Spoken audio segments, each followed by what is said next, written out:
안녕하세요. 쑥쑥쑥쑥 야무진 유학 이야기. 이번 시간에는 졸업 요건 중 OSSLT 시험에 대해서 말씀드리겠습니다. 온타리오 세컨더리 스쿨 리터러시 테스트를 줄여서 OSSLT라고 합니다. 졸업을 하고 나면 온타리오 스튜던트 트랜스크립이라는 전학년 성적 증명서가 온다고 말씀드렸습니다. 여기에 OSSLT를 패스하면 지금 보시는 것처럼 표시가 됩니다. 이 시험은 EQAO에서 주관하는 온타리오 시험입니다. 3학년, 6학년, 9학년, 10학년 때 시험을 보게 되는데 이번 영상에서는 10학년 때 시험인 OSSLT만을 다루도록 하겠습니다.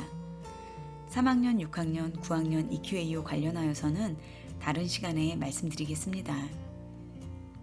OSSLT는 졸업 필수 시험입니다. 10학년 때 보는 영어 시험으로 1년에 딱 한 번, 매년 3월 말 정도에 리딩, 라이팅 관련하여 보는 영어 시험입니다. 기준 점수는 400점 만점 중에 300점을 받아야 하고 패스냐 아니냐만을 평가합니다. OSSLT 시험은 대상 학생들은 같은 날 동시에 봅니다. 시험 준비 및 결과 통보 등은 학교별로 다 다릅니다. 제가 이야기하는 내용은 저희 아이들 학교 경우입니다. 각 학교에서는 시험을 대비하여 준비합니다. 학교에서 OSSLT 시험을 앞두고 학교 영어 시간에 샘플 문제를 1, 2회 정도 풀어봅니다. 또 ESL 같은 경우는 1주에서 2주 기간을 정해서 OSSLT 문제를 집중해서 풀기도 합니다. 졸업 필수 요건이다 보니 학교에서도 이 기간이 되면 신경 써서 아이들이 시험에 대비할 수 있도록 합니다. 그리고 시험 볼 때 ESL 같은 경우는 시간을 2배로 주기도 합니다. OSSLT 결과는 보통은 패스하지 못한 학생들에게만 알려주기 때문에 패스했다면 결과가 언제 나오는지, 몇 점인지 직접 가서 묻는 경우 아니고서는 알 수가 없습니다. 홈페이지에서는 시험 본 다음에 6월에 나온다고 되어 있습니다. 시험 당일 학교마다 다르지만 일반적으로 시험을 보지 않는 학생들은 학교에 가지 않습니다. OSSLT 관련하여 가장 많이 궁금해하시는 것은 난이도 및 패스 여부입니다. 캐나다는 비영어권 이민자 유학생들이 많아서 학생이나 부모님께서 걱정하시는 부분입니다. 난이도는 개인적인 편차가 있기 때문에 쉽다 어렵다 말씀드릴 수는 없지만 실제로 고등학교 때 늦게 유학 온 경우는 페일할 확률이 높습니다. 최소 기준이라고는 하지만 9학년 과정이 기본이기 때문에 아무래도 원래 영어를 잘한 경우 아니고서는 비영어권 이민자들, 유학생들에게 한 번에 패스한다는 것이 쉽지는 않습니다. 패스하지 못한 경우는 2가지 방법이 있습니다. 하나는 그 다음에 시험을 다시 응시해서 패스하면 됩니다. 그리고 또 다른 하나는 OSSLC 수업을 들어서 시험을 대체할 수 있습니다. 이 수업은 학교 정규 수업 시간에 개설된 경우도 있고 썸머 나이트 스쿨 과정에도 있기 때문에 원하는 과정에서 신청해서 수업을 들을 수 있습니다. OSSLC 크레딧을 따면 졸업 시험을 패스한 것으로 인정이 되고 이 크레딧은 졸업 2수학점 중 선택 12크레딧으로도 인정받을 수 있습니다. OSSLT 관련 내용은 EQAO 홈페이지에 자세히 안내되어 있고 가이드라인은 한국어로도 안내되어 있습니다. 지금 보이는 것은 EQAO에서 볼 수 있는 자료들입니다. 에듀케이터, 페어런트, 스튜던트 중 선택해서 들어가시면 가이드라인을 보실 수 있습니다. 그리고 굵은 선으로 표시된 부분에 학교 이름을 치면 학교별로도 조회가 가능합니다.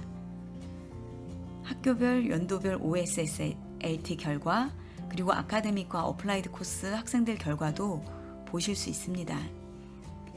OSSLT뿐만 아니라 EQAO에서 주관하는 3학년, 6학년, 9학년 EQAO 시험 관련한 가이드라인 및 결과 분석 모두 보실 수 있으니 들어가서 보시면 좋으실 것 같습니다. 참고로 하나 더 말씀드리겠습니다. EQAO 시험은 최소 기준 시험 결과를 토대로 부족한 학생의 학업을 이끌어 주려고 하는데 목적이 있습니다. EQAO 보고서는 초등학교 3학년 6학년 때 최소 기준에 미치지 못한 학생은 고등학교에서도 잘 못할 확률이 높다는 결과를 보여주고 있습니다. 지금 보시는 것은 17, 18학년도 OSSLT 응시 학생들의 초등학교 3학년 6학년 EQAO 결과를 추적하여 OSSLT를 분석한 결과입니다. 빨간 선으로 표시된 부분을 봐주시기 바랍니다. 64%, 18%, 4%, 13%로 나뉘어 있습니다. 64%는 3학년 6학년 EQAO를 모두 패스한 학생의 비율입니다. 18%는 3학년 페일, 6학년 패스한 실력이 향상된 학생의 비율입니다. 4%는 3학년 패스, 6학년 페일한 하향된 학생의 비율입니다. 그리고 13%는 둘 다 페일한 학생들입니다. 이번에는 노란선 부분을 봐주시기 바랍니다. 둘 다 통과한 64% 학생 중 94%가 OSSLT를 패스했습니다. 향상된 18% 학생 중 70%가 패스했고 하향된 4% 학생 중 57%가 OSSLT를 패스했습니다. 그리고 둘 다 페일한 학생들은 28%만이 OSSLT를 패스했다는 것을 보여줍니다. 다른 연도도 결과는 비슷합니다. 이 EQAO OSSLT의 결과는 캐나다에서 초등학교 때부터 자녀들을 어떻게 이끌어 주어야 하는지를 잘 보여줍니다. 적어도 이 결과는 부모님들께 자녀들이 학업에 있어서 방치가 되어서는 안 된다는 것을 알려줍니다.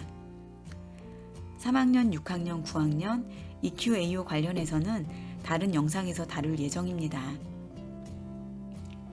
오늘은 졸업 요건 중 OSSLT에 대해서 말씀드렸습니다. 고등학생들은 OSSLT는 최소한의 영어 기준이기 때문에 이것을 패스했다는 것에 만족하지 말고 영어 공부 정말 열심히 해야 합니다. 늦게 유학 가서 스트레스 받으면서 공부하는 많은 고등학생들 진심 어린 응원과 격려를 보내드립니다. 전 다음 시간에 찾아뵙겠습니다. 감사합니다.